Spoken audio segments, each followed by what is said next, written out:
पहला क्वेश्चन दिया है कौन सी संख्या पूर्ण घन नहीं है। तो यहाँ पे देखिए ये जो 5 के घात 3 है 125 के बराबर है, तो ये भी नहीं हो सकता है।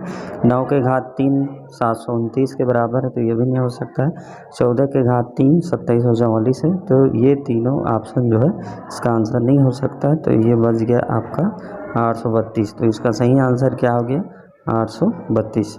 दूसरा है -1 का पावर 49 दिया है।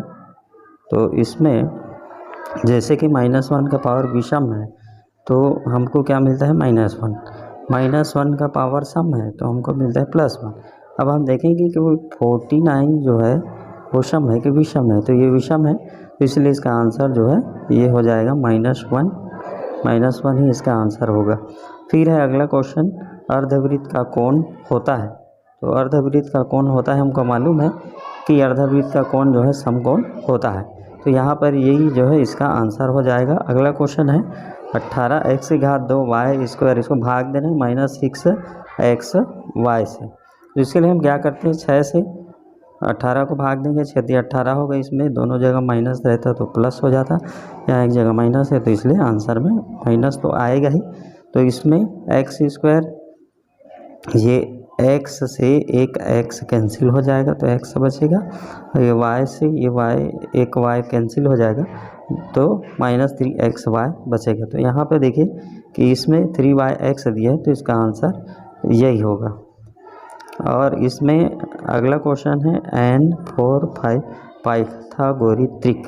तो इसमें n का मान पूछा गया। तो सबसे पहले पाइथागोरिक पता होना चाहिए। किसी भी समकोण त्रिभुज में कर्ण का वर्ग अन्य दो भुजाओं के वर्गों के योगफल के बराबर होता है। तो इसमें दिया है कि जैसे कि n दिया है और 4 दिया है और 5 दिया है, तो इसमें जो सबसे बड़ा है वो इसमें कर्ण होता है। तो यहाँ पर देखिए कि पाइथागोरस जो त्रिक दिया हुआ है तो उसके आधार पर हम इसमें 5 का जो वर्ग है वो होता है 25 और 4 का वर्ग कितना होता है 16। तो हम क्या करेंगे 25 में 16 घटा के देखते हैं, 25 ऋण 16, तो इसमें क्या बचेगा 9 का वर्गमूल हो जाएगा ये = 3। तो यहाँ पर ये 3 इसका सही आंसर है, 3 ही इसका सही आंसर है। अगला क्वेश्चन देखिए, बट्टा अथवा छूट का मान होगा। तो बट्टा का मतलब छूट होता है कि प्रिंट रेट जो होता है ना, उसमें कुछ छूट दे करके दुकानदार जो है सेल करते। तो सेलिंग प्राइस क्या है विक्रय मूल्य। तो अंकित मूल्य से जब हम विक्रय मूल्य घटाएंगे तो हमको क्या मिलेगा बट्टा अथवा छूट का मान। सपोज जैसे कोई सामान है वो 10 रुपया में 10 रुपया उसका प्रिंट रेट है। अगर मान लो दुकानदार उसको 8 रुपये में दे देता है तो 10 में 8 को घटाएंगे तो हमको क्या मिलेगा 2 रुपया। तो ये 2 रुपया क्या है, यही जो है ये बट्टा कहलाता है, बट्टा। तो यहाँ पर इसका आंसर हो जाएगा अंकित मूल्य माइनस विक्रय मूल्य। अब हम आगे बढ़ते हैं। बहुपद को चर राशि के घातांक के घटते क्रम में लिखिए। तो यहाँ पर सबसे पहले देखेंगे सबसे हाई पावर जो है कौन, तो इसमें 5 है तो इसको पहले लिखेंगे 12m के घात 5। उसके बाद हम देखेंगे इसमें 4 है क्या, तो घात 4 वाला कोई चीज़ नहीं है। फिर आगे बढ़ेंगे तो मतलब घटते क्रम में देखना है। तो यहाँ पर 3 पावर वाला कौन सा है -9m के घात 3।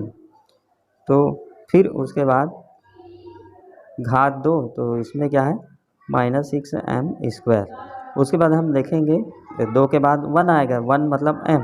तो इसमें क्या हो जाएगा कि m वाला जो टर्म है वो कौन सा है 8m।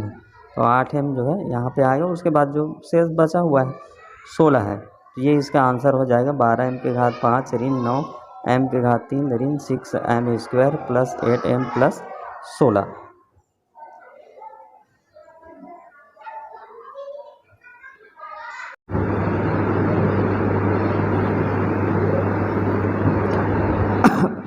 अब देखिए 8वां नंबर का क्वेश्चन हम देखेंगे।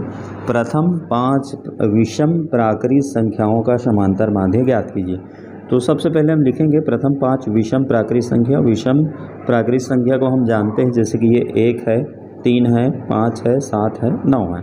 अब समांतर माध्य का फार्मूला आपको पता ही है, आंकड़ों का योग बटे आंकड़ों की संख्या। तो इसमें क्या करेंगे, 1 + 3 + 5 + 7 + 9, और यहाँ पर आंकड़ों की संख्या कितना है, 1 2 3 4 5। हाँ, तो इसको जोड़ेंगे कितना आएगा, 3 और 1 4 5 9 7 16 9 25। 25 को 5 से भाग दें तो हमको अपना आंसर कितना मिलेगा, 5 मिलेगा। अब अगला है, अगले में इसमें दिया हुआ है 6m² और 12ml²। व्यंजक है इसका म निकालना। म का मतलब ही होता है उभयनिष्ठ गुणन। तो 6m² को हम तोड़ देंगे, 2 × 3, 2 × 6 हो गया। m² को डबल m × l करके लिखेंगे। फिर 12ml² को 2 × 2 × 3, 2 दूनी 4 दिया 12। m सिंगल है तो m, उसके बाद l डबल है तो इसलिए l² हो जाएगा। उसके बाद हम देखते हैं कि उभयनिष्ठ गुणनखंड इसमें कौन कौन से। तो एक तो ये हमको 2 दिख रहा है, और दूसरा ये हमको 3 भी दिख रहा है, तो 2 और 3। उसके बाद ये m है, और उसके बाद ये l है। तो इस प्रकार से इसको गुणा करेंगे, 2 × 6ml, तो इसका आंसर हो जाएगा, 9वां नंबर का आंसर हो जाएगा 6ml। फिर आगे देखिए, इसमें 10वां नंबर का जो क्वेश्चन है, 4/5 गुणित 5/4 तो सबसे पहले हम यहाँ पर देखेंगे कि दोनों का जो बेस है, इसमें एक में 4/5 दिया है और इसमें एक में 5/4 दिया है। तो किसी एक को हम क्या करेंगे, पलट देंगे। तो पलटने के लिए हमको क्या करना है कि यहाँ पर ये नियम लगाएंगे, a का पावर m, इसको पलटेंगे तो a के पावर माइनस हो जाएगा। तो इसमें देखिए, ये जो 2 है उसको हमने -2 लिखा, तो इसका बेस जो है बदल गया। अब देखिए, दोनों का 4/5 दिया है, तो ये भी 4/5 हो गया। अब इसमें ये वाला नियम हम लगा सकते हैं, ये मल्टीप्लाई वाला। भाग है तो माइनस और गुना है तो प्लस, लेकिन यहाँ पर ऑलरेडी माइनस है, इसलिए 4 धन ऋण 2, कुल मिला के 4 ऋण 2, तो क्या बचेगा, 2 बचेगा। तो ये यहाँ पे लिखा हुआ है 4 - 2 2, तो इसको और ऐसे लिख सकते हैं, 4 × 4 4 का स्क्वायर माने 4 × 4 16, 5 × 5 25। तो इसका आंसर आ जाएगा 16/25। अगला क्वेश्चन देखें, निम्न समीकरण को हल कीजिए और उत्तर की जांच कीजिए। यहाँ पर जगह का अभाव है, फिर भी इसमें एडजस्ट करके बनाना है आप लोगों को। तो क्वेश्चन देखिए, 5x धन 2 अपॉन 2x + 3 है और = 7। सबसे पहले हम क्या करेंगे, यहाँ पर तिर्यक गुना करेंगे। तिर्यक गुना, जिसको वज्र गुणनखंड भी कहते हैं। तो 5 का गुना किसके साथ होगा, 5x धन 2 के साथ होगा। 7 का गुना 2x धन 3 के साथ होगा। तो ये 5 × 5 = 25 हो जाएगा, 5 दूनी 10 हो जाएगा, 7 दूनी 14 हो जाएगा, 7 × 21। तो x वाला जो टर्म है उसको हम क्या करेंगे, पक्षांतर करेंगे। तो 14x से इधर आएगा, पक्षांतर करने पर चिन्ह बदल जाता है, तो 25x ऋण 14x। तो 25 में 14 घटाएंगे तो 11 बचेगा, और इधर 10 का पक्षांतर करेंगे तो ये ऋण 10 हो जाएगा। तो 21 में 10 घटाएंगे तो भी 11, 25 में 14 घटाए तो भी 11। तो 11 का फिर से तिर्यक गुना होगा, तो 11 एकम 11। तो ये x = 1। अब उत्तर की जांच भी हम कर सकते हैं कि x के जगह, क्वेश्चन में x के जगह 1 रखेंगे तो ये 5 एकम 5 हो जाएगा, और धन 2, 5 एकम 5 2 7, 2 एकम 2 और 1 3 5। तो इस प्रकार से हमको क्या मिल जाएगा, दोनों पक्ष बराबर। मतलब हमारा जो आंसर है वो एकदम कैंसिल हो जाएगा यहाँ से। इसमें 40 बचेगा, इसमें 5 बचेगा। तो 40 और गुणित 5 कितना हो जाएगा, 200।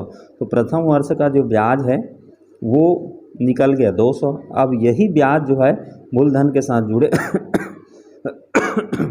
दूसरे वर्ष का मूलधन प्रथम वर्ष का मिश्र धन होगा। 4000 में 200 जोड़ेंगे तो ये 4200 हो जाएगा। दूसरे वर्ष का ब्याज, तो दूसरे वर्ष का ब्याज सूत्र फिर से वही वाला लगाना है। तो इसमें अब मूलधन क्या हो जाएगा, 4200 हो जाएगा, दर वही रहेगा, समय वही रहेगा, 2 जीरो कैंसिल हो जाएगा, तो 42 × 5 = 210 हो जाएगा। तो हमारे पास प्रथम वर्ष का ब्याज 200 मिला और दूसरा 210। तो इसको हमने जोड़ दिया तो क्या मिल गया, 410। इस प्रकार से 4000 रुपये का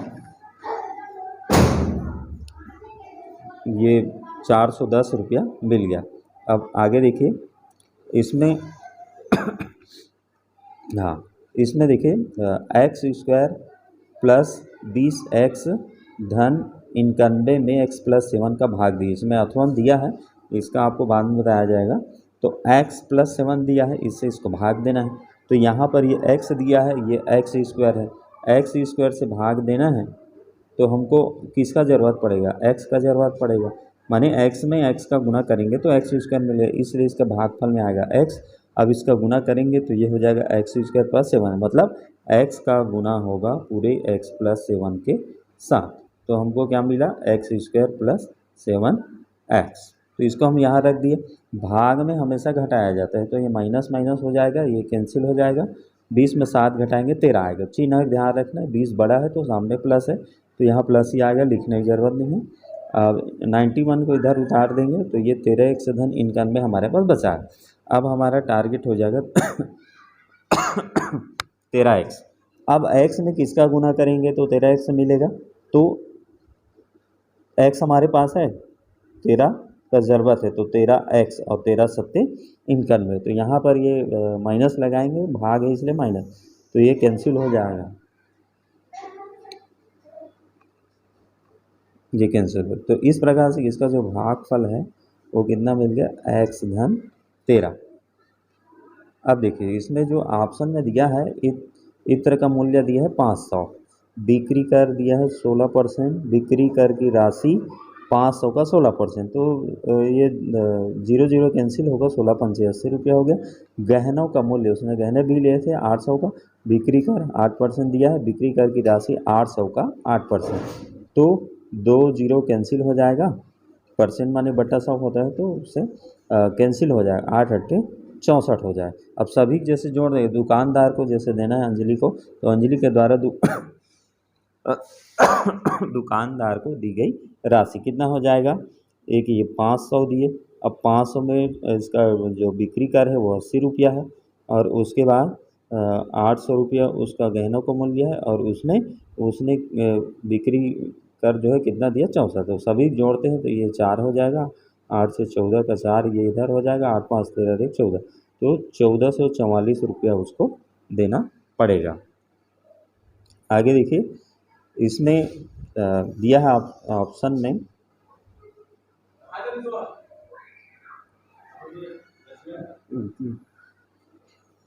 हाँ, इसमें दिया है चतुर्भुज, माना ABCD एक चतुर्भुज है, जहाँ चतुर्भुज में 4 कोण होते हैं, चारों कोणों का योग 360 अंक होता है, हमको मालूम है। तो यहाँ पर कोण ABCD, तो इसमें रेशियो दिया है 1:2:3:4। तो ये रेशियो को हटाना है तो किसी अनुपाती का चर के साथ गुना कर देंगे, तो ये हो जाएगा x 2x 3x और 4x। तो ये सब ABCD का वैल्यू हो जाएगा, जो कि यहाँ पर लिखा हुआ है। सभी को यहाँ पे रखेंगे, मतलब यह इसमें मान रखेंगे। तो ये 4 3 7 2 9 1 10 हो जाएगा, 10 1 360, 10 का तिर्यक गुना होगा, 10 से भाग देंगे, 36 आएगा। तो 36 इसका आंसर नहीं है, 36 किसका आंसर है? x का वैल्यू।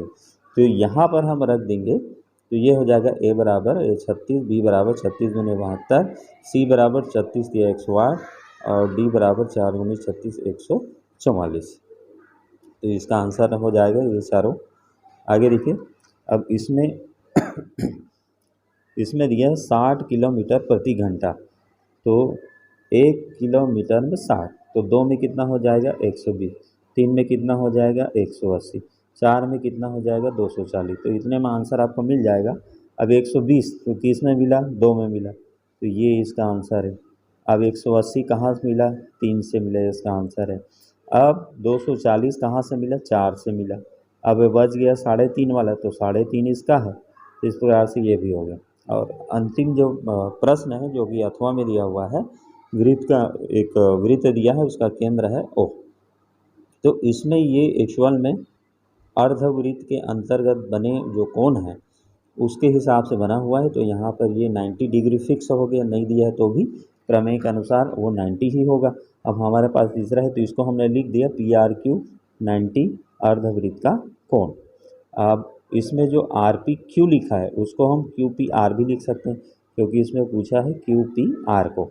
तो यहाँ पर हम जानते हैं कि त्रिभुज में 3 ठो कोण है, एक कोण 40 दिया हुआ है और एक 90 अंश हमने निकाला है, तो ये हो जाएगा PRQ, PQR और RPQ।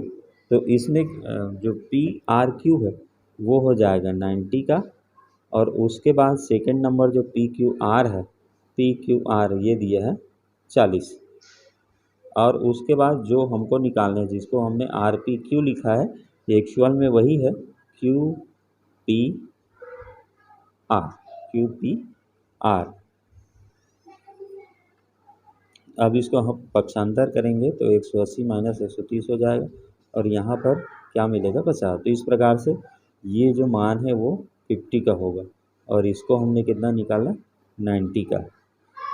तो चैनल को सब्सक्राइब कीजिए और लाइक कीजिए। 25 a के घात 2 धन 70 ab धन 49 b के घात 2 दिया हुआ है। तो 25 a के घात 2 को हम लिख सकते हैं 5a पूरे का वर्ग, और 49 b के स्क्वायर को लिख सकते हैं 7b के घात 2। अब बीच में चूँकि सूत्र a square plus 2ab plus b square से कंपेयर करना है, तो हम इस लिखेंगे 2 × 5 × 7b। तो ये इसका गुणनफल जो है 70 ab होना चाहिए। तो इस प्रकार से ये सूत्र में कन्वर्ट हो जाएगा, और सूत्र a square plus 2ab plus b square का हमको मालूम है गुणनखंड क्या होता है, a धन b। तो इसमें हम मान रखेंगे तो a की जगह 5a होगा, b की जगह 7b होगा। स्मॉल a और स्मॉल b को हम कैपिटल A और कैपिटल B भी लिख सकते हैं। तो इस प्रकार से इसका जो गुणनखंड होगा 5a + 7b × 5a + 7b।